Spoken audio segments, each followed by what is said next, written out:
وہ حضرت عقبہ بن عامر حضور کے صحابی، ان سے پوچھتے ہیں کہ دائمون کا ظاہری معنی تو نماز کی پابندی کرنا ہے، ذرا آپ اس کا باطنی معنی تو بیان کیجیے۔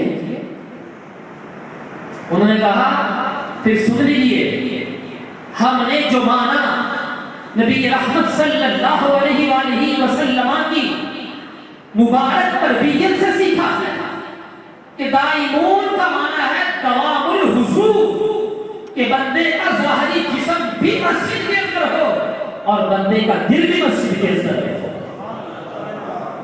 یہ ہے دائمون۔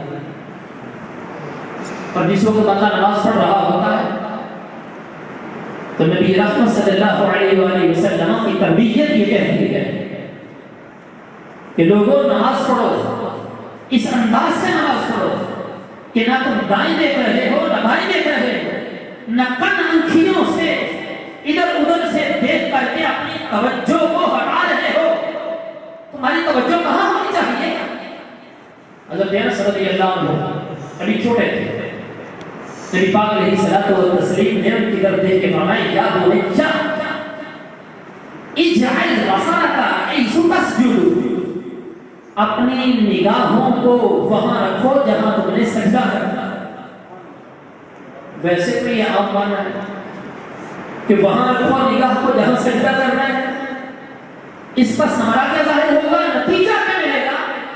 سرکار صلی اللہ علیہ وآلہ وسلم ارشاد فرماتے ہیں جس وقت تم نگاہیں سجدے کی جگہ پہ رکھو گے تو تمہارا دل رب کی بارگاہ میں حاضر ہو جائے گا۔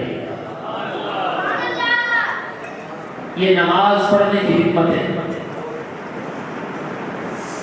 جو بندہ نمازی ہے، پرہیزگار ہے اور یہ نماز پڑھتا ہے جو قرآن میں پڑھی ہے، میں اس کے اندر اللہ تبارک و تعالی یہ عیب پیدا ہی نہیں فرماتا، ہو نماز کی برکت سے اللہ یہ عیب دور فرما دیتا۔